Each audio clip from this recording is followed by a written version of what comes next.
ഭാരതപ്പുഴ എന്ന സിനിമയുടെ സംവിധായകൻ ശ്രീ മണിലാലുമായുള്ള സംഭാഷണത്തിൽ നിന്ന്.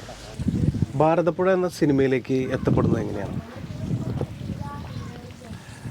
സത്യത്തിൽ ഈ ഭാരതപ്പുഴ എൻ്റെ ഒരു സമഗ്രമായ ഒരു ജീവിത പശ്ചാത്തലം ആ സിനിമയിലുണ്ട്. എനിക്കൊണ്ട് ഞാൻ അനുഭവിച്ചൊരു ലോകം, അതുപോലെ തന്നെ ഞാൻ കണ്ട മനുഷ്യർ, ഞാൻ അനുഭവിച്ച ഒരു സാമൂഹ്യ പശ്ചാത്തലം. എനിക്ക് തോന്നുന്നു, ഞാൻ ആദ്യം തെരുവിൽ കണ്ടൊരു സ്ത്രീ, തങ്ക എന്നൊരു സ്ത്രീയാണ്. മുണ്ട് മടക്കി കുത്തി സിഗരറ്റ് വലിച്ച് ചായ ഷോപ്പുകളിലൊക്കെ ഇങ്ങനെ സഞ്ചരിച്ച ഒരു സ്ത്രീ. അവരാണ് എനിക്ക് തോന്നുന്നു ആദ്യം എന്നെ സ്വാധീനിച്ചൊരു സ്ത്രീ എന്ന് പറയുന്നത്. എനിക്ക് തോന്നുന്നു അവരാണ് തെരുവിൽ കണ്ടൊരു സ്ത്രീ. അവരെൻ്റെ മനസ്സിൽ ഇപ്പോഴും ഒരു കുട്ടിക്കാലത്ത് കണ്ട ആ മുഖവും അവരുടെ ജീവിത രീതി, അതുപോലെ തന്നെ സമൂഹത്തോടുള്ള പുരുഷന്മാരോടൊപ്പമുള്ള അവരുടെ ഒരു സമഭാവനയിലുള്ള ജീവിതം, ഇതൊക്കെ എന്നെ വളരെ സ്വാധീനിച്ചിട്ടുണ്ട്. ഇതൊരു സ്വാതന്ത്ര്യബോധത്തിൻ്റെ കഥയാണ് ശരിക്കും പറഞ്ഞാൽ. അവർ പല രീതിയിൽ അവരെക്കുറിച്ച് കഥകളുണ്ട്, അപഖ്യാതികളുണ്ട്. പക്ഷെ അവരുടെ സ്വന്തം ഇഷ്ടത്തിന് ജീവിച്ചൊരു സ്ത്രീയാണ്. അപ്പോൾ ആ ഒരു സ്ത്രീ എന്നെ വളരെ സ്വാധീനിച്ചിട്ടുണ്ടായിരുന്നു. പിന്നെയാണ് ഈ നളിനി ജമീല എന്ന സ്ത്രീയെ വർഷങ്ങൾക്ക് ശേഷം കാണുന്നതും അവരിലും ഞാനൊരു തങ്ക എന്ന സ്ത്രീയുടെ കുറേ സവിശേഷതകൾ കാണുന്നു. ഇതും എൻ്റെ ജീവിതവും കൂട്ടിച്ചേർത്താണ് ഭാരതപ്പുഴ എന്ന സിനിമ എന്നിൽ ഡെവലപ്പ് ചെയ്യുന്നത്. അപ്പോൾ ആദ്യം ചെയ്യേണ്ട സിനിമ അത് തന്നെയാണെന്ന് ഞാൻ തീരുമാനിക്കുന്നു. അത് വർഷങ്ങളോളം ഇങ്ങനെ തിരക്കഥയായും കഥയായും സംഭവങ്ങളായിട്ട് ഇങ്ങനെ കിട്ടുന്നു. അവസരം കിട്ടിയപ്പോൾ അത് ഭാരതപ്പുഴയിലെത്തി. ചിത്രീകരണം തൃശ്ശൂരിൽ മാത്രം ഒതുക്കി നിർത്താനുള്ള പ്രേരണ എന്തായിരുന്നു? നമ്മൾ പലപ്പോഴും ലൊക്കേഷൻ എന്ന് പറയുമ്പോൾ ഒരു അപരസ്ഥലം എന്ന രീതിയിലാണ് പലപ്പോഴും പരിഗണിക്കുക. പക്ഷേ എനിക്ക് വേണം നമ്മുടെ ഒരു കാഴ്ചയുടെയും കാഴ്ചപ്പാടിൻ്റെയും പ്രശ്നമുണ്ട്. തൃശ്ശൂർ തന്നെ എനിക്ക് വേണം ഈ സിനിമയ്ക്ക് പറ്റിയ എല്ലാ ലൊക്കേഷനും, ഈ സിനിമയ്ക്കല്ല പല സിനിമയ്ക്ക് പറ്റിയ ലൊക്കേഷൻസുള്ള സ്ഥലമാണ്. ഇവിടെ എനിക്ക് വേണം കടലുണ്ട്, കായലുണ്ട്, കോൾപ്പടവുണ്ട്, മലയുണ്ട്, നഗരമുണ്ട്, ചേരിയുണ്ട്. എനിക്ക് വേണം ഇത്തരം സ്ഥലങ്ങളാണ് എനിക്ക് വേണം ഈ സിനിമ എഴുതുമ്പോൾ എന്നെ പ്രചോദിപ്പിച്ചിട്ടുള്ളത്. ഞാനാണ് ലൊക്കേഷൻ വൈസാണ് പല സീനുകൾ എഴുതിയിട്ടുള്ളത്. സുഗന്ധി എവിടെയൊക്കെ പ്ലേസ് ചെയ്യാൻ പറ്റും, ഇത്തരം കാര്യങ്ങളിൽ ഞാൻ ഈ തൃശ്ശൂരിൻ്റെ നിരന്തര സമ്പർക്കത്തിലൂടെ മനസ്സിൽ പതിഞ്ഞ കുറേ ദൃശ്യങ്ങളെന്ന് വെച്ചാൽ ലൊക്കേഷൻസ് ഉണ്ട്. അപ്പോൾ ഇതൊക്കെയും കൂടിയിട്ടാണ് സിനിമ ഉണ്ടാവുന്നത്. എനിക്ക് സിനിമ എഴുതുമ്പോൾ ആദ്യം വരുന്നത് എനിക്ക് ലൊക്കേഷനാണ്. എനിക്ക് വേണം എങ്ങനെ എക്സ്പ്ലോർ ചെയ്യാമെന്നുള്ള രീതിയിൽ. അതുകൊണ്ട് തന്നെ തൃശ്ശൂർ വിട്ട് ഒരു ഇഞ്ച് പുറത്തേക്ക് പോയിട്ടില്ല സിനിമ. സിനിമയിലെ പാട്ടിൻ്റെ കടന്നുവരവിനെ കുറിച്ച് പറയാം. ആദ്യ സിനിമയിൽ പാട്ട് ആലോചിച്ചിരുന്നില്ല. പിന്നെ എനിക്ക് തോന്നി നമ്മുടെ ഒരു സുഗന്ധി എന്ന ക്യാരക്ടറിൻ്റെ സ്വഭാവവും അവരുടെ ഒരു മാനസിക വ്യാപാരവും ഒക്കെ ഒന്ന് ഒറ്റ ബിന്ദുവിലേക്ക് കൊണ്ടുവരാൻ വേണ്ടിയിട്ടാണ് പാട്ട് ആലോചിച്ചത്. അങ്ങനെ ഞാൻ റഫീഖിനെ സമീപിക്കുന്നു. അപ്പോൾ റഫീഖ് അഹമ്മദ് ആദ്യത്തെ വരി എഴുതിയപ്പോൾ തന്നെ ഞാൻ ഭയങ്കരമായിട്ട് എക്സൈറ്റഡായി. അപ്പോൾ ഞാനും സുനിൽ കുമാറും മ്യൂസിക് ഡയറക്ടറും കൂടെ പോയത്. ആ വരി എഴുതിയപ്പോൾ തന്നെ ഞാൻ ത്രില്ലടിച്ചു. അപ്പോൾ ഞാനൊരു വർഷങ്ങളായിട്ട് എഴുതിയ സ്ക്രിപ്റ്റിൻ്റെ ഒരു പ്രിസൈസ് രൂപം എന്ന രീതിയിൽ, ഒരു മ്യൂസിക്കൽ ആൻഡ് പോയറ്റിക് രൂപം എന്ന രീതിയിൽ ഈ പാട്ട് വളരെ മനോഹരമായിട്ട് സിനിമയിൽ ഉപയോഗിക്കാവുന്ന രീതിയിൽ എഴുതിയപ്പോൾ ഞാനത് ഉപയോഗിക്കാൻ തീരുമാനിക്കുകയായിരുന്നു.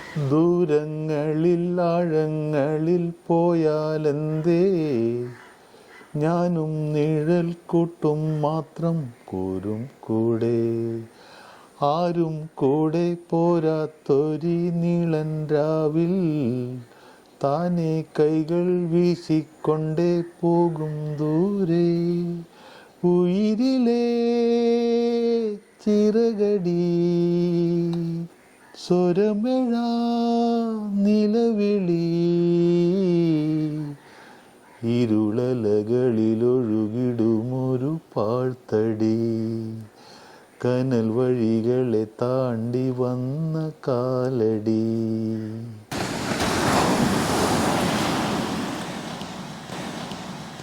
കടൽ എങ്ങനെയാണ് സിനിമയിൽ പശ്ചാത്തലമായിട്ട് വരുന്നത്? ജനിച്ചത് കടലുമായി ബന്ധപ്പെട്ടൊരു സ്ഥലത്താണല്ലോ.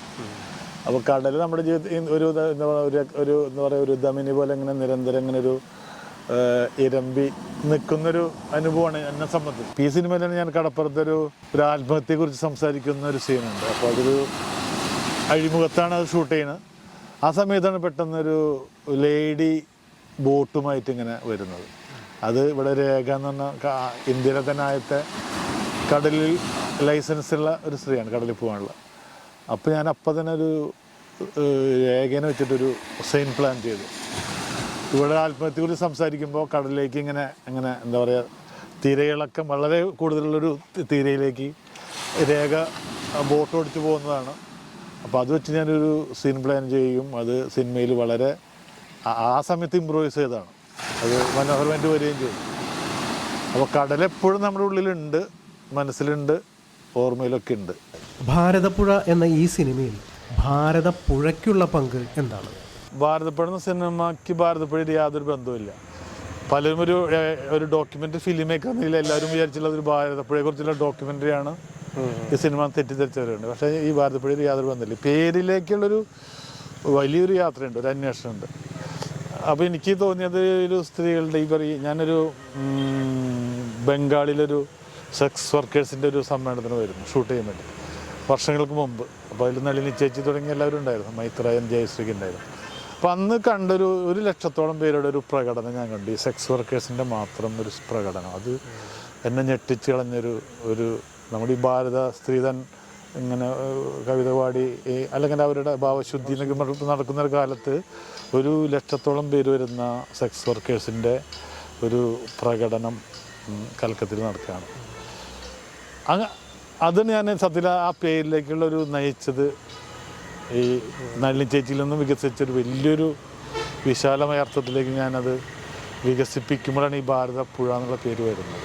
എത്തരം ജോണറിലാണ് സിനിമ രൂപപ്പെടുത്തിയിരിക്കുന്നത്?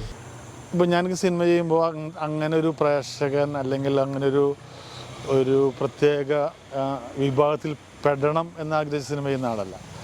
പ്രത്യേകിച്ച് നമ്മളിത് കൺസീവ് ചെയ്യുന്നത് ഞാൻ സ്വയമാണ്, എഴുതുന്നത് ഞാൻ തന്നെയാണ്. പിന്നെ നേരത്തെ പറഞ്ഞ നടന്മാരെ കണ്ടെത്തി, പുതിയ ആളുകൾ കണ്ടെത്തി അവരിൽ നിന്ന് നമ്മൾ എടുക്കുന്നതും നമ്മുടെ ഒരു ഭാവനയ്ക്കനുസരിച്ചല്ല. അപ്പോൾ അത് നമ്മുടേതായൊരു സിനിമയാണ് ചെയ്യുക. അപ്പോൾ നമ്മുടെ സിനിമ ചെയ്യുമ്പോൾ നമ്മളിൽ തന്നെ മായം ചേർക്കാൻ ഞാൻ ആഗ്രഹിക്കുന്നില്ല. അപ്പോൾ അതെങ്ങനെ മനോഹരമായി കൺവേ ചെയ്യുന്ന രീതിയിൽ അതാർക്കായാലും അത്തരമൊരു സിനിമ കൺസെപ്റ്റാണ്. ഇപ്പോൾ ഒരു ആർട്ടിലും പെടില്ല, കമേഴ്സിലും പെടില്ല. പക്ഷേ കണ്ടവർക്കാരും മുഷിഞ്ഞില്ല എന്നുള്ളതാണ് ഈ സിനിമയുടെ എനിക്ക് കിട്ടുന്ന ഏറ്റവും വലിയ സന്തോഷം.